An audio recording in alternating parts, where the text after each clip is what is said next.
Bonjour. Alors aujourd'hui, après le Guerra Doga, ce que je vous propose, c'est de découvrir le Jak Doga et carrément dans ses deux versions. Puisque dans Gundam Char's Counter-Attack, le Jak Doga apparaît en vert, avec des épaules jaunes comme vous voyez, et en rose, on va dire, en fuchsia, avec des épaules grises.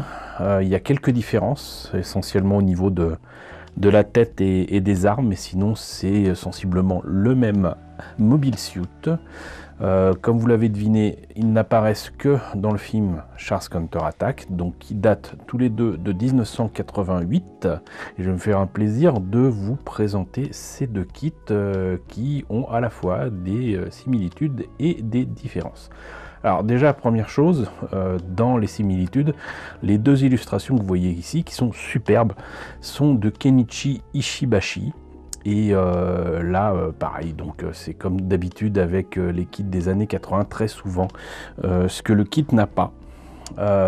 Les illustrations des boîtes l'ont, à savoir que donc ça donne franchement envie d'avoir ce mecha, ça donne franchement envie de l'acheter, ne serait-ce que pour avoir l'illustration, très clairement. Donc des illustrations poussent à l'achat, pour autant les positions sont différentes pour l'un et pour l'autre. On voit déjà qu'il y a deux armes différentes, qu'il y a des petites différences aussi au niveau de la tête.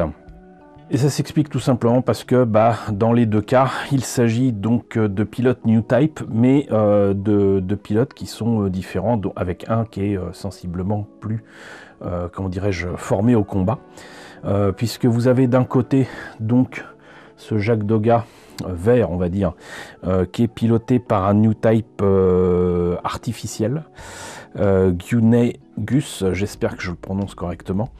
Ce pilote est ni plus ni moins que l'ailier de Char Aznable dans le film, donc voilà, un guerrier aguerri.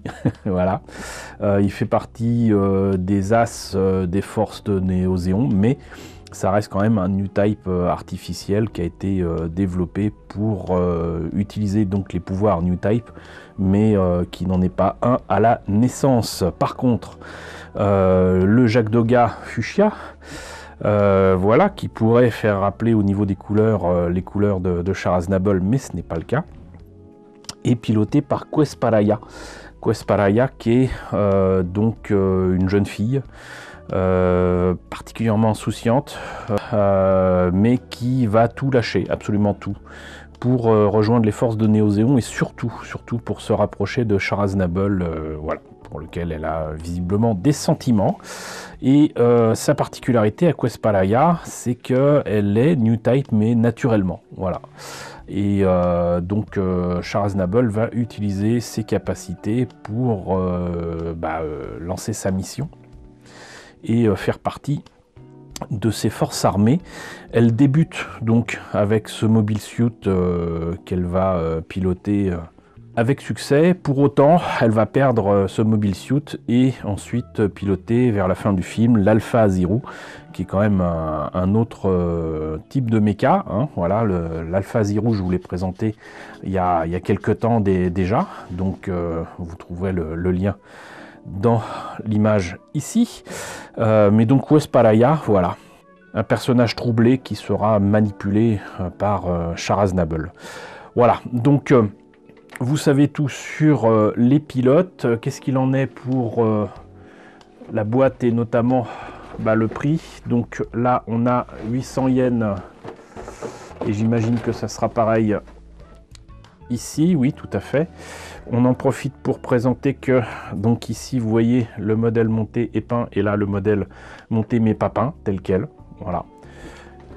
Et pareil, ici, modèle monté et peint et modèle monté mais pas peint, tel quel. Là, ça rend quand même vachement mieux. Franchement, il y a visiblement plus de pièces en couleur sur ce modèle-ci. Là, de nouveau, des images du modèle monté et peint. Alors on voit que ce modèle de 1988, très clairement, n'est pas fait pour être articulé, voilà, comme peuvent l'être les maquettes actuelles, mais je le répète, j'insiste là-dessus, c'est un modèle de 1988, donc il ne faut pas trop lui en demander. Déjà, il est, semble-t-il, ressemblant à ce qu'on voit et dans le film et sur l'illustration. Croyez-moi, c'est déjà pas mal. Il n'y a rien d'autre à voir sur les boîtes, je pense. Hein. Je pense pas qu'il y ait grand-chose de différent. Donc, ce que je vous propose, c'est de voir à l'intérieur ce que ça donne. On va continuer la comparaison l'un à côté de l'autre. Alors exactement comme pour le Gyaradoga, visiblement ils avaient pris soin quand même de faire des images, des photos absolument superbes, des modèles montés et peints et présentés en action. Voilà, mais bon, je comprends qu'ils aient gardé les illustrations des boîtes parce que c'est quand même nettement moins vendeur. Là aussi, des poses très différentes alors qu'il s'agit très exactement du même Mobile Suit. Qu'est-ce que ça nous raconte de beau à l'intérieur? On va voir ça les uns après les autres. Donc ici, très clairement, on montre que il s'agit d'un prototype, et ici, là, très clairement d'un prototype du Sazabi piloté par Char Aznable dans Char's Counter-Attack, hein. Si ce n'est qu'il y a quand même de sacrées différences. Les fin fanel ne sont pas dans le dos mais sur les épaules, l'arme est sensiblement identique, voilà, donc on voit bien qu'il y a comment dirais-je, un lien de famille entre le Sazabi et le Jagdoga, et là on présente justement, je vous en parlais tout à l'heure, l'Alpha Aziru qui est utilisé donc par Quest-Paraya plus tard dans le film. Là il y a la présentation des armes et des moyens de défense, même si visiblement le bouclier peut servir aussi à se défendre. Je sais plus quelle particularité il a, mais bon, voilà. Avant de passer à la notice, voyons ce qu'il en est pour le Jagdoga vert. Alors là, on a quand même des éléments qui nous rappellent, là par contre, très clairement, un lien de famille avec le Kampfer que je vous ai présenté il y a pas très longtemps. Cependant, je rappelle que le Kampfer et War in the Pocket a été produit et les maquettes ont été sorties un an après celui-ci. Donc je me doute qu'il y a un lien entre le Kampfer et le Jagdoga, mais c'est uniquement parce que c'est le même mecha designer, quoi, Yutaka Izubuchi, si je me rappelle bien. La présentation aussi des armes qui sont quand même un peu différentes. Voilà, toujours ces illustrations et toujours ces explications qui sont vraiment superbes et que j'adore. Et sinon pour la notice, est-ce qu'ils ont changé quoi que ce soit? Non, c'est visiblement la même chose. Donc autant vous présenter tout ça et après voir les différences. Mais donc on commence ici par les bras avec des doigts articulés.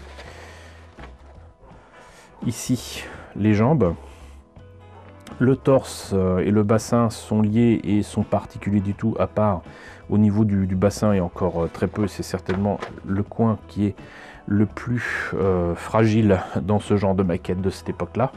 Ici on a quand même des tuyaux et des détails sur le torse qui s'ajoutent à part, ce qui facilitera la mise en peinture. Visiblement il y a des autocollants à mettre sur la jupe, mais on s'en passera. Là on a donc l'arme de Quest-Paraya qui est quand même sensiblement différente de l'autre Jagdoga. Par contre ici le backpack est identique, vérifions ça immédiatement. Hop là. Donc là il présente carrément pas l'arme. Là il y a des petits dessins qui ont été faits sur la notice, mais c'est pas moi, j'ai peut-être certainement acheté cette maquette à quelqu'un qui avait fait ça. Mais bon, là donc on réunit le tout et on a donc ici la présentation des grappes. Là les modèles montés peints ou pas peints, voilà, exactement comme sur la boîte. Et on a fait le tour des notices, hop, que je mets de côté dans les boîtes respectives. Alors il y a quand même aussi des vis pour mieux tenir apparemment certaines pièces. Voilà. On a aussi des autocollants avec quelques marquages. Qu'est-ce qu'il en est là? Pourquoi j'ai pas... Ah, voilà. On a visiblement exactement la même chose pour les autocollants de l'un et de l'autre. Peut-être vous montrer ce qu'il en est d'abord pour les pièces qui sont un petit peu différentes. Donc là par exemple on a clairement deux grappes avec des couleurs différentes, hein. Mais ce sont exactement les mêmes pièces. Exactement les mêmes pièces, mais une grappe à la Bandai. C'était tout nouveau à l'époque. Et on a donc des pièces de couleurs différentes, mais c'est exactement la même grappe. Par contre, nous avons ici la tête du Jacques Degas vert avec une espèce d'antenne. Presque une tête, on va dire, un petit peu d'oiseau ou d'insecte. Et on voit que c'est presque la même forme, mais pas tant que ça. Ici. Et donc là, par contre, ce sont des pièces différentes. Et enfin, il y a une grappe supplémentaire pour le Jacques Degas de Quesparaia. Donc c'est son arme qui est clairement très différente. On a les polycaps qui sont évidemment les mêmes pour l'un et pour l'autre. Enfin, voyons si j'arrive à présenter ça. Je sais qu'il y a quelques pièces qui s'étaient enlevées ou qui avaient été enlevées, mais là vous voyez que là aussi c'est exactement la même grappe pour les jambes, une partie des jupes et des bras. Hop. Quelques pièces qui sont parties. Et là pareil, vous voyez, c'est la même chose, si ce n'est que la couleur diffère. Voilà, donc moi je trouve ça amusant. Ça change quand même pas mal de choses, hein. Vous voyez que on pourrait croire que c'est différent, mais c'est juste la couleur qui change. La tête et une arme. Voilà. J'ai pas spécialement de préférence pour l'un ou pour l'autre.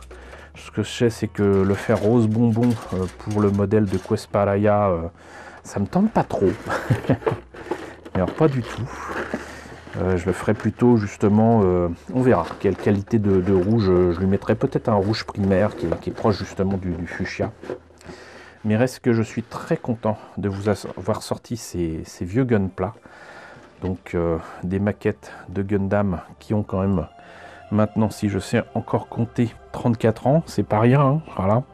Ça ne nous rajeunit pas. En tout cas, j'espère que la présentation et la comparaison de ces deux kits vous a intéressé. N'hésitez pas à me dire ce qu'il en est dans la section commentaires, si vous avez vu le film, si vous aimez ces mobile suits. N'hésitez pas à liker, c'est très important. N'hésitez pas à partager, n'hésitez pas à vous abonner si ce n'est pas déjà le cas. Coucou aux nombreux abonnés qui nous ont rejoints ces derniers temps, bienvenue ici. Coucou aux grands anciens qui me suivent depuis plus de 5 ans. Merci à tous de votre fidélité, merci à tous de votre soutien sur Tipeee et sur Paypal. Surtout prenez soin de vous. Je vous laisse avec la liste des contributeurs de la chaîne et je vous dis à très bientôt pour la présentation de nouvelles maquettes Gundam.